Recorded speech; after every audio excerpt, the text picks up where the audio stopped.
What's up, everybody? It's Greg with Delta, and this is the Be the Difference podcast. This podcast is all about making you a better person in your life and in your business with coaching on sales, leadership, mindset, marketing, everything under the sun when it comes to being an entrepreneur.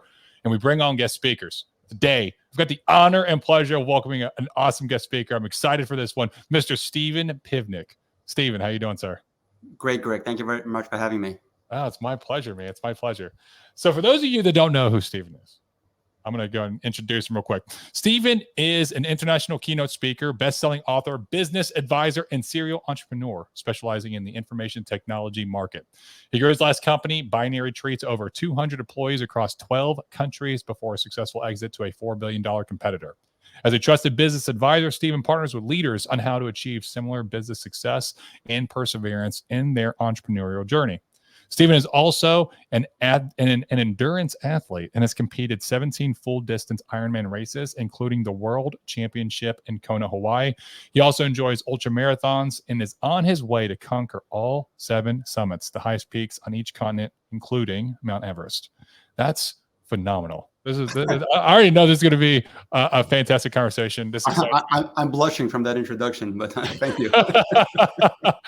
I love it, man. I love it. So tell everyone a little bit about you, like how you got started as an entrepreneur and what got you to be the Steven you are today. Sure. So I came to this country as an immigrant. My family immigrated from the former Soviet Union in 1972. I was 3 years old. So my parents literally went through a hell of a grind. My parents and grandparents went through, quite the grind, getting us out of the former Soviet Union, which is now part of the Ukraine, into America. So, I witnessed that grind all day, every day. My father and grandfather were very entrepreneurial. They had to put, food on the table and they had to start from nothing. So I witnessed that grind as growing up. So when I grew up, I was bitten by that entrepreneurial spirit and bug, and I had a computer career that was blossoming, and I decided to go into business for myself. And I started a computer consulting and software company, which turned into what you just described, which was a pretty well internationally known IT software and services company. Mm-hmm. How long from the time that you said, "Hey, I'm gonna do this. I'm going to jump in and create this company," that you got bit by the bug, right? How long was it before you started actually making good profits? Oh boy. Well, I was always making a decent living. So I got my number one decision going into business was, can I at least make what I'm making working for somebody else? So that was like, the first checkpoint for me. Okay. So I didn't jump in until I felt relatively confident that within a 1-year period, I can at least make the same that I was making working for somebody else. Mm-hmm. So when I crossed that off, now that doesn't mean the company was making profits. I was just making the same salary that I was making working for somebody else. Yeah. It took a good, I'd say, 5 years until we became a profitable organization. Yeah. And I like talking about this piece because a lot of people don't realize the time investment that you got to put in and the grind. Like, I'm sure during that 5-year period, there was a lot of downs. There's some ups probably, but there was a lot of down moments and challenges and fires going off that you got to put out and all these things that got you to where you started getting profitable, then started growing. And even then there's still difficulties and challenges that pop up, right? 100%. And people get this incorrect assumption about entrepreneurship because of everything they see online and Instagram, and all these influencers are acting like anyone can become an entrepreneur and anyone can make 6 figures right away and all this stuff.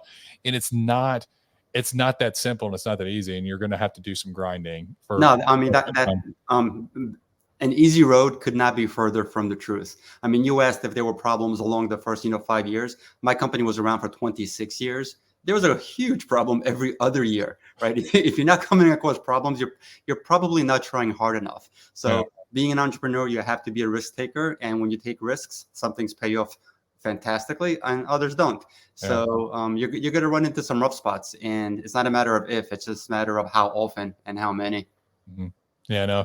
And being a risk taker, you're absolutely right. I run into agents all the time, and there's primarily people that watch this are insurance agents. They're looking to become entrepreneurs or solopreneurs, right?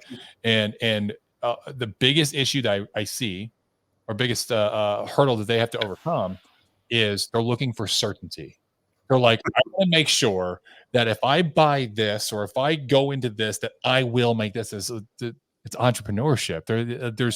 It's all uncertainty. It's all risk. Oh, 100%. Being in the insurance industry, everybody should understand it's all about risk, right? When Yeah, people buy policies, they're trying to, hedge their risk. And when companies give out a policy, they're hedging risks as well by, insuring the masses. But exactly. things will happen. Big policies will have to be paid someday, somehow. So it can go either way. Absolutely. Absolutely. I love it. And so, you said your company was around for 26 years or 24 years? Yeah. So, I mean, again, if I had the power of hindsight and knowing what I know now, the journey would have been a lot shorter. The growth would have been a lot quicker to profitability, a lot quicker to scale, a lot quicker to exit. It could have been a more, I guess, in today's terms, a unicorn. And I'm not complaining. We had an incredible ride. It just took a really long time to finally realize that now it's time to really scale. It's time to put in a proper structure to get it ready for a sale or an exit. So it just took longer than it takes most companies, but no complaints. Learned a lot along the way and had a great journey. So I'm always curious about this. Did you know you wanted to exit and sell like a way ahead of time? Is that something that you went in knowing, or was it something that was an offer on the table that kind of happened within a period of time closer towards the end? So all of the above. It's interesting. I'm looking. I just published a book, which I'll talk about in a second. But I'm already thinking about my next book, and it's going to be titled "How I Sold My Company 4 Times." The first 3 times there was offers, and again, these were asset sales and very large licensing deals. But for all intents and purposes, it should have put the company out of business. That's why I consider it a sale. And but I think we're like a cat. We had numerous lives, and we just resurged again. But the last one, which was the biggest sale, which was an all-out acquisition of the entire company, I had started envisioning it about 4 years prior to it actually occurring. So that's when I started putting all the pieces into play to make sure that the exit was as good as possible. Okay. And so, but and then after this, we can jump into your book because I want to hear more about that. Sure. With you envisioning your sale, like when I think about my company and being an entrepreneur, I'm like, dude, I want to do this for my life. Like it's just like a lifelong journey, right? Sure. And I don't know if like selling, the only way I could potentially see selling is if I knew that I wanted to get into a different industry and I was going to take that money and basically use it to bankroll a new company. Right. And then go from there, right? So I can start off on a much higher footing and then use everything that I've learned along the way so that I can expedite that path, right?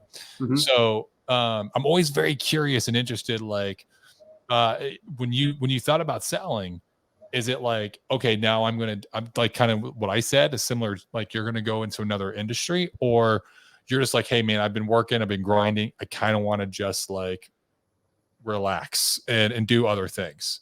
Yeah, it was more the latter. I knew I wanted to do other things. I knew I wanted to do advisory work, right? So when I started taking the scale and selling of the company seriously, I surrounded myself with really good advisors, and they did a phenomenal job in helping me for that journey. Mm-hmm. And while working with them, I realized that, when I'm done here, I can be doing what they're doing. They're having a lot of time. They're having a lot of fun spending time with me and the journey that myself and the company was on.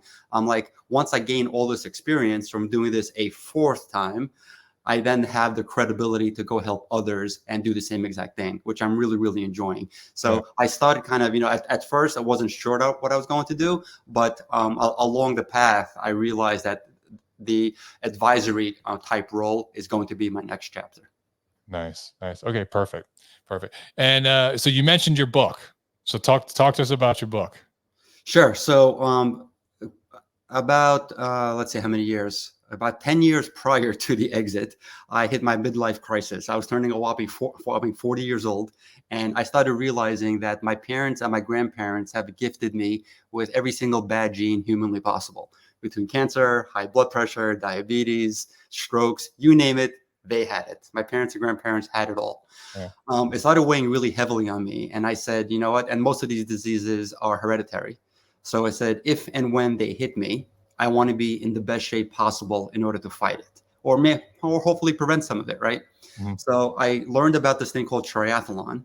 And then shortly after that, I learned about this thing called the Ironman competition and the Ironman World Championship. And this like light bulb went off in my head saying, I want to be a triathlete. I want to be an Ironman, and I want to get to the World Championship some way, somehow. So as I started pursuing that journey, I started realizing that, you know what, entrepreneurship is an endurance sport.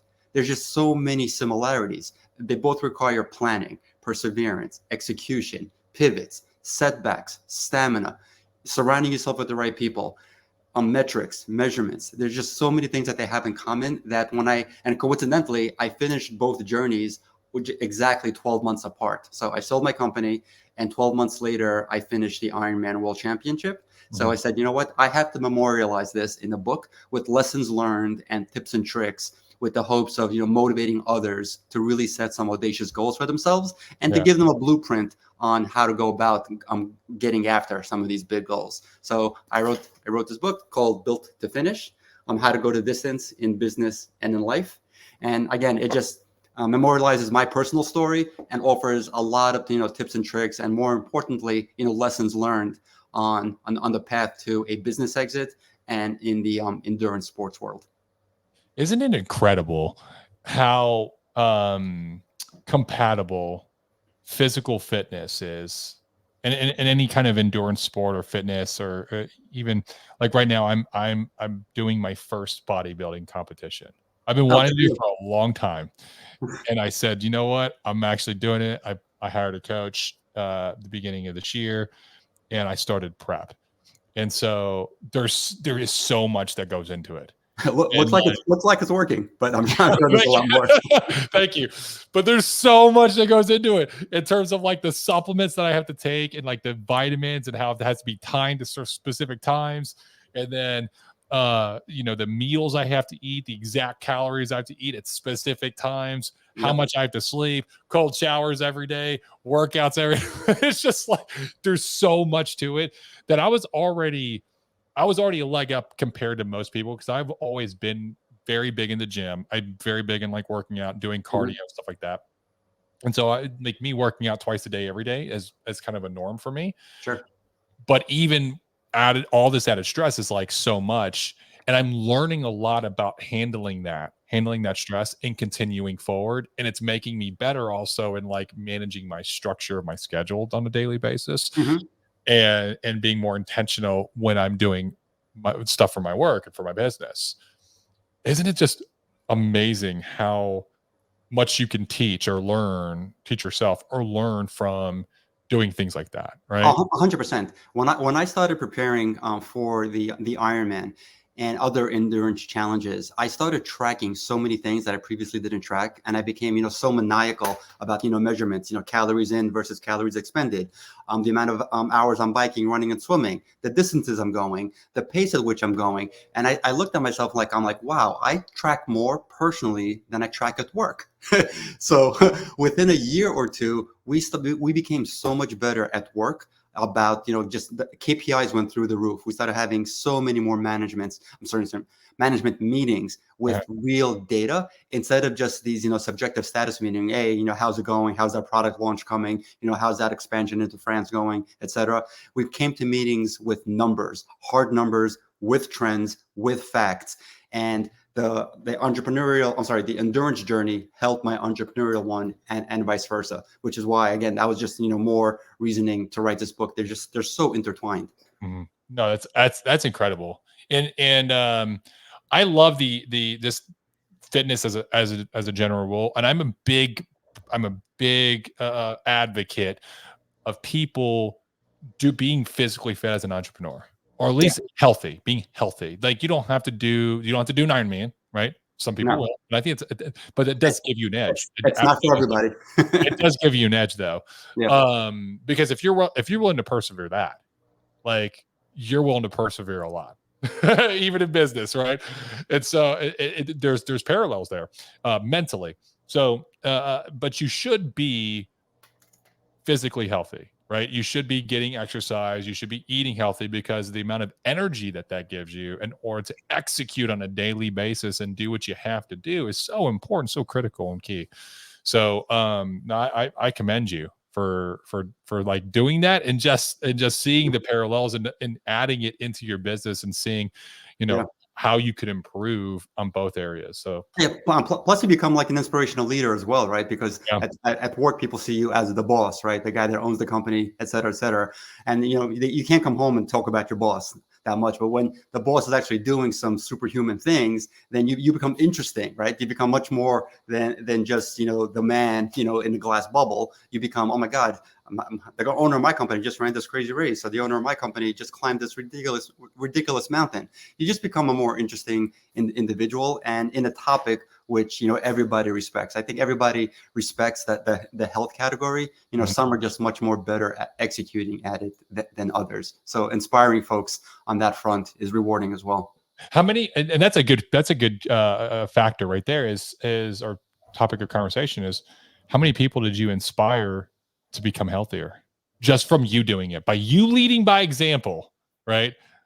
And just saying, I want to do it for me because I have my own reasons, my parents and my genetics and all this. And like people probably not everyone knew that, but they saw what you were doing. And then that got them to start living healthier, eating healthier, maybe working out more, maybe jumping in and doing some 5K races, whatever. Did you see a big shift and a big trend in terms of your employees that you had direct contact with? Yeah, it was really rewarding to continuously hear, hey, Steven, I'm doing my first 5K, or hey, Steven, I just lost 10 pounds, or hey, Steven, I just signed up for this half marathon or even marathon. My sister almost became a regional CrossFit champion as a result. That's incredible. So the crazy gene runs strong in my family. So she got into CrossFit and we don't do things like halfway. She got into CrossFit like all in. It got to the point where it became a little bit too much. And I said, hey, Ange, you have to cool this a little bit. Like, I understand. I know exactly what you're talking about. Yeah. So she's still ridiculously fit. And we're doing this thing called Everesting later this year, which is one of the Jesse Itzler events. It's basically climbing up a mountain. It's a ski resort, the equivalent of the height of Everest. So Everest is 29,029 feet. Okay. So we're going to some mountain in upstate New York. We have to hike up and take a chairlift down 18 times to get 29,029 feet in elevation. Yeah, it's called Everesting. It's a phenomenal event. So we're doing it together because we're both crazy. That's awesome. How long does that take? You have 36 hours to complete it. So you can rest as much as you want. They set up like a little tent city at the bottom, like base camp. And you can take as many rests as you want, as long as you have, you have to measure, your progress. And there's a board, like you have to do it. This specific mountain is 18 times. So you get to the top, you check off 1, get to the top again, 2. And then you got to pace yourself to make sure that rest if you wish, but it's done in 36 hours. What do you know? Do you know what the fastest time is? I do not. Every mountain has a record. My motto in racing is not fast, not last. So I really that's great. I do it primarily to stay in shape and be for just the psychological reward of finishing. Yeah. I'm not looking to beat any specific time other than possibly my own time and to get a PR. So I don't look into like who's the fastest, because I have no chance of ever beating them. So this mountain that you're climbing, is it like just a steep hike, or is it like, are you actually like, are there some rock faces that you have to climb? No, it's not climbing. It's basically hiking. It's a ski resort. It's a ski resort in upstate New York. I think it's either called Stratton or Stratton.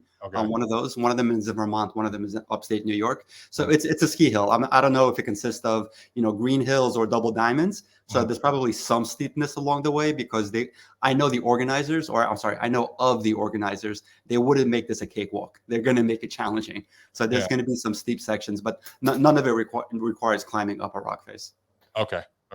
That's still really cool that you can do that. 36 hours of climbing in that weather. Yeah. Bro.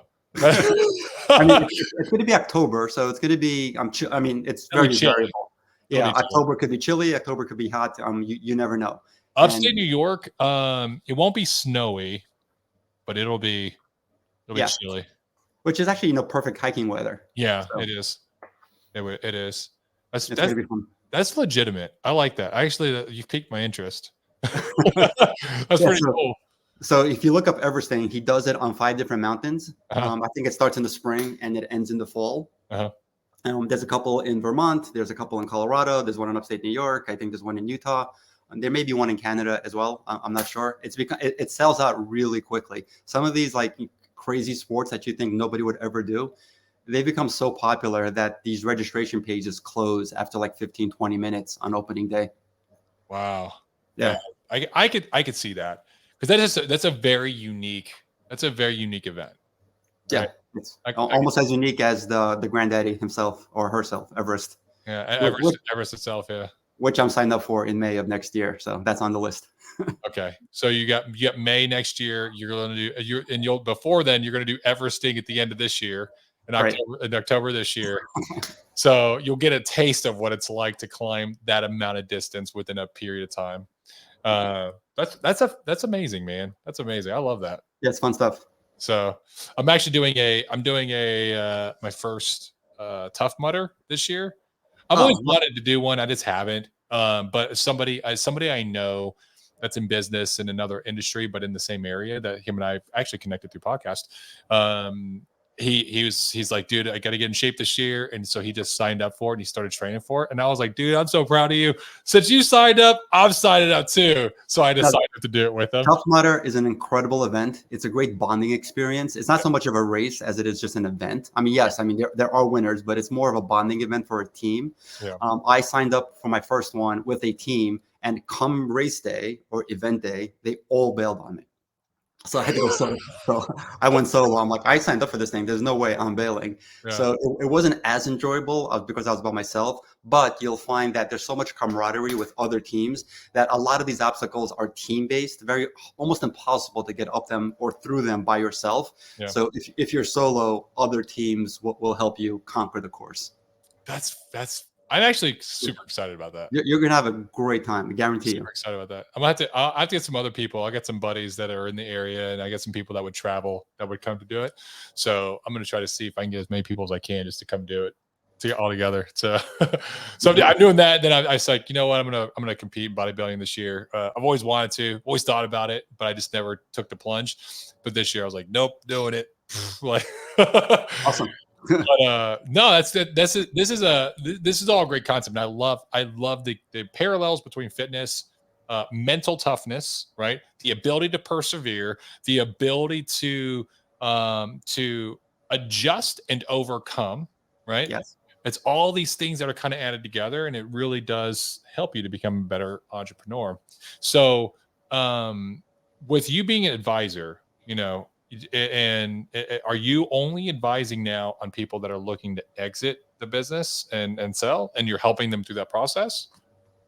My ideal customer is somebody that really wants to get his or her company ready for an exit. That's where I think I can add the most amount of value. I can definitely add value to other organizations, ones that don't necessarily want to exit right away. But my preferred engagement is one that has a finish line, because we're built to finish, that has a finish line in a 3 to 4 year horizon. Okay. And then you basically come in and advise how to get there in the most efficient way possible. Pitfalls. 100%. I basically become the founder or CEO's best friend, and we're tied at the hip. Their success is my success, and I'm helping them make a lot of the decisions necessary in order to get to that proverbial finish line. Nice. And a lot of tough decisions, right? A lot of founders, especially those that have been in business for a while, have companies that are stuck, and they're stuck for a variety of reasons. And there's some hard decisions that usually need to be made in order to get unstuck. I had a hard time making them. I had a really hard time making them. I agonized over every hard decision, but they've got to be made. And when they're made, you're like, damn, why didn't I do that sooner? Yeah. And that every one of those gets you a little bit more unstuck, and then all of a sudden, growth resumes. Exactly. No, I love that. So the audience that predominantly listens to this is not the audience that's looking to exit, but a lot of them probably do. So if you were to rewind the clock back and think about your entrepreneurial journey in that first 5 years, or even the first 10 years, what's some of the best advice you'd give somebody that's like looking to quickly scale and grow? And I say quickly, I don't mean like like for those of you listening, I'm not talking about like scale and grow within the next 12 months, because it's going to take a little bit longer than that. But to expedite through that process so that you can avoid some pitfalls, you can be more efficient, etc. That would help those people to get to where they're like, okay, now I can really start to grow, or I can take this to the next level. Eventually, hopefully, looking at the future horizon of finishing, hitting that finish line. Right. I mean, if I could only give one piece of advice, it would be to over club most of your executive leadership positions. So, for instance, if you're at a $10 million company and you are looking to grow, I'll pick on a CFO. Don't hire a CFO that only has experience working at $10 million companies. Hire a CFO that's worked for a $15 or $20 million company. As importantly, probably even more importantly, is your head of sales or your head of marketing or business development. If you're at $10 million, don't hire somebody that's only worked for $10 million companies. Hire somebody that's worked at a much bigger company, because he or she will walk into your organization and be able to scale it, that much quicker, because they're executing based on experience and based on, proven methodologies and things that have worked for them in the past, versus the person that you probably have that you started with, which you're incredibly indebted to and probably great friends with. They're not doing anything wrong. They just don't know what they don't know. So over clubbing your positions and paying a lot more, sometimes a little bit more, sometimes a lot more, sometimes equity. Be careful with the equity, but it's a necessary evil when you're bringing on the right people. They're gonna pay, be worth their weight in gold, because of the experience that they bring to the table. Yeah, no, that's a good point. It's a good point. Do you believe in bringing people up from the ground up, or from like inside the organization, and then like farming them out for training, or? Oh yeah, I'm a huge believer in that, and we have a lot of examples where we promoted from within a lot of times. But there's just a lot of things to look out for. Some incredible. That's the classic example is turning a phenomenal individual contributor into a leader or into a manager. They were fantastic at what they did, but they just don't have the management or leadership skills to create 10 of them underneath them. They just don't. So they end up being doing a lot of what they used to do versus what's required from a management position. Can that be overcome? 100%. There's some great training. If you put them through the right training, give them some mentors, give them some peer advisors. We have proven experience that has worked, and we also have proven experience where it hasn't worked. So you really have to deal with it on a case by case basis. Yeah, person by person, depends on the personality, case by case basis. Absolutely, exactly. Absolutely.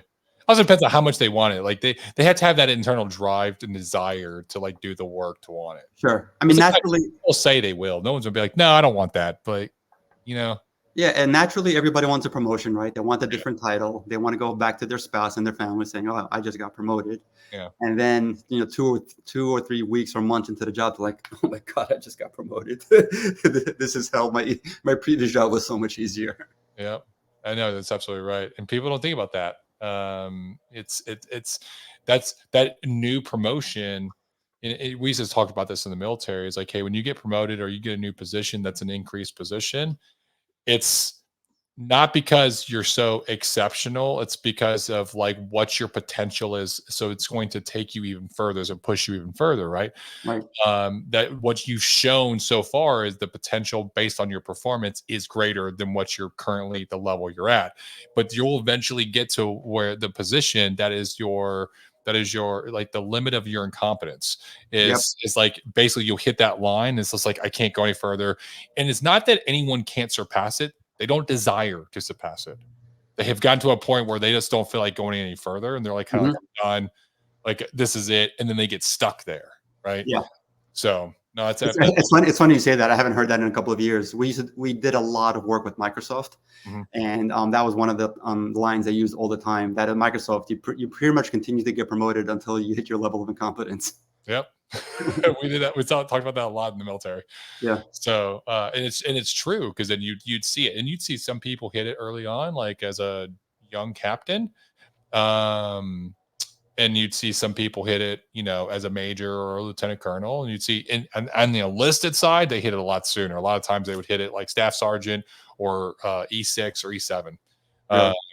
That's why so many people retire at the E7, and even like my brother retired at E6 level. And for me, I'm like, I can't believe my brother did that. I'm like, dude, like, are you serious right now? Like, bro, you could have got so much farther. He's like, I don't really want to. Like, I don't want the extra responsibility. Like, Right. are we brothers? Like, what? You know what?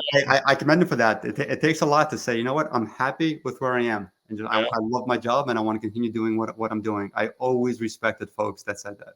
Yeah, he did. He knew exactly what he wanted out of his job and out of his life. So, Yep. but now he's retired.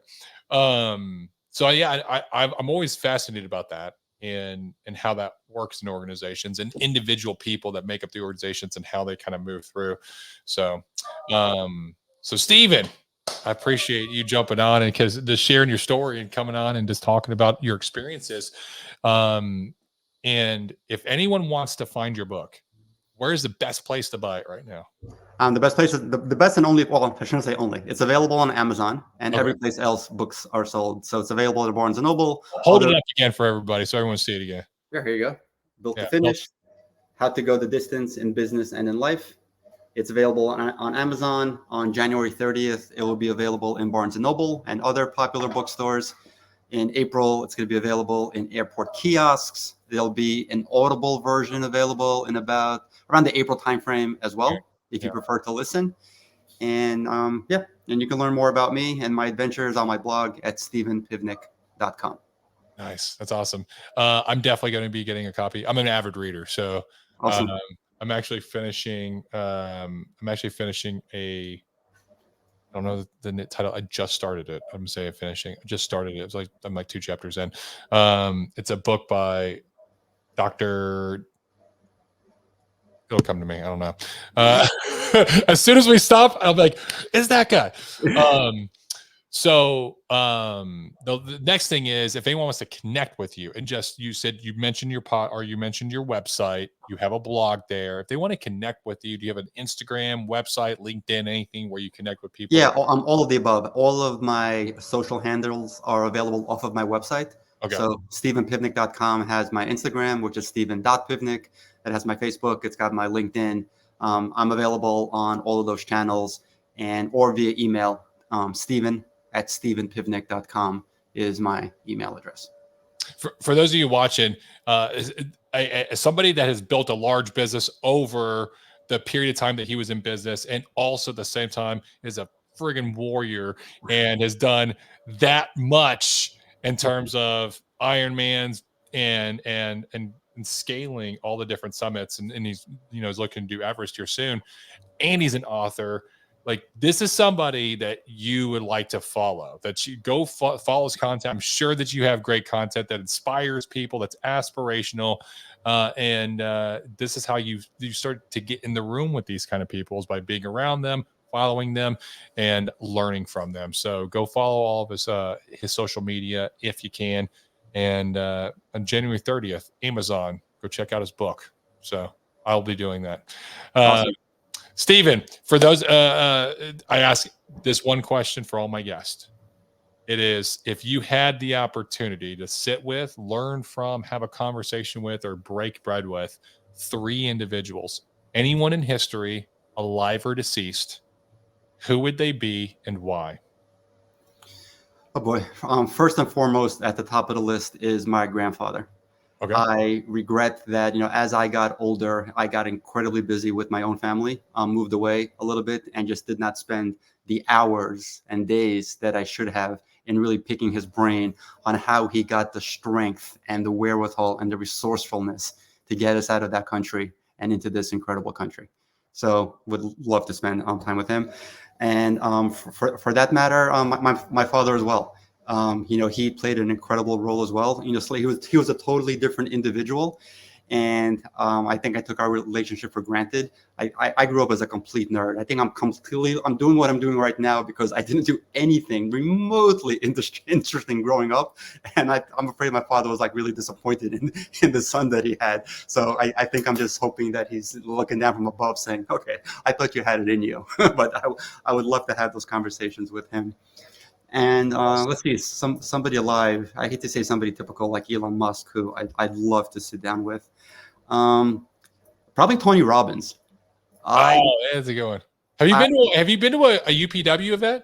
I have not, but everybody that has gone has told me it's changed their lives. It And these is. are It people is. that needed life changing and people that were uber successful. Both said the same thing. It's incredible. There's I've been to multiple business events, stage speaking events, $1 million masterminds, all the like everything that you can think of. 3-day events, 2-day events, 5-day events. I've been to them all. Okay. I've never been anything. Nothing on this planet is like an immersion event, the UPW live with Tony Robbins. I've never experienced anything. The emotion, the combined emotion of everybody in the room, Yeah. it's powerful. It's Yeah. it's life changing. It really is. It will change. There's no going back. There's no going back to the Yeah, I've been to a lot of large audience self-help events, but he's king of the castle, right? He's the creme de la creme of these Yeah. events. So I think I owe it to myself to do one before You he should. retires because he's getting close to the end, right? Because of his throat issues or something. Yeah, he is getting close to the end. To the end I of think performing, not end of yeah, life. yeah, end of performing. Yeah. So he does 2 live UPW events a year, and I think he does 2 virtual. Don't go to a virtual; it's not the same. It's No, not even close not to the the same. same. So the live one, he'll do 1 live one that's overseas, and then he'll do 1 live one that is in the States.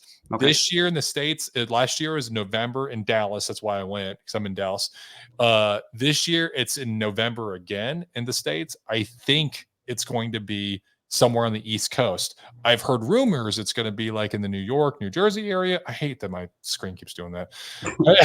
It's like a New York, New Jersey area. I don't know if it's going to be on that or if it's going to be down south, like on Okay. the East Coast, like in Florida area, like Tampa or Miami or something like that. No matter what, I'm going every year. Really? I will go every year from here on out. Wow. Until he retires. It's that bad. It's that like impactful. Okay. As soon as we're done here, I'm gonna look it up and register. It is I'll see you there. 1,000% worth it. So there's different levels of tickets. I did the executives, which is it's like middle tier, right? But they have like VIPs, and then they have diamond, which is like the diamond, like you're up like right by the stage. You're Right. like right there. So this year I'd probably do like a VIP or diamand. Besides great seating, is there any like additional access to him or to his crew? No. Gotcha. So it's just the difference is great seating. The difference is great seating, which Okay. I will be honest, like I still had an amazing event and I was about midway through the room. I was about literally, and he walks when he goes through the room, he walks all the way down and he talks.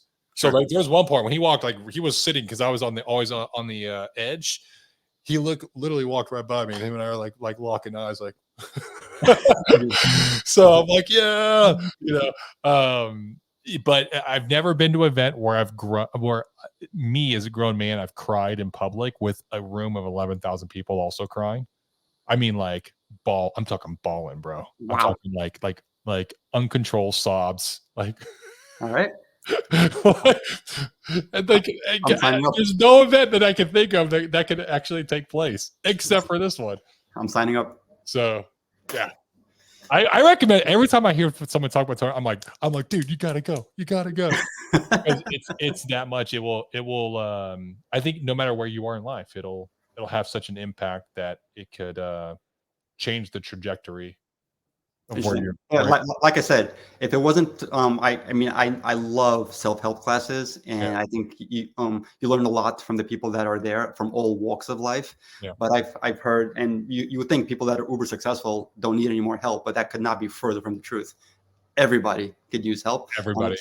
I keep hearing these, great accolades from yourself and other successful people. So I gotta shut up already and just register.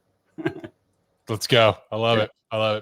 Well, Steven, thank you so much for jumping on the Be the Difference podcast and having this conversation with me. This was a fantastic conversation, man. I really appreciate you taking the time. Thank you, Greg. I really appreciate being here. Yeah, it's my pleasure, man. For all of you watching, if you watched till now, then obviously you got some value. So do me a favor. Since you got value, do me a favor and share this content with somebody else that can also get value from it. Doesn't matter if it's a friend, a colleague, a coworker, an acquaintance, family member, whatever. But share it with somebody that can also get some value from it, can learn from it. In that way, we can spread the show. There's no, I don't pay for any, or I don't have any marketing that spends in order to, we don't have ads, nothing like that. And I do that so that I can control the message, and then you can hopefully share the show for us. It takes you 30, 60 seconds to rate, review, subscribe, or share, but it means the world to both Steven and I, especially with the launch of his new book. This has been the Be the Difference podcast. I'm your host, Greg Birch. Until next time,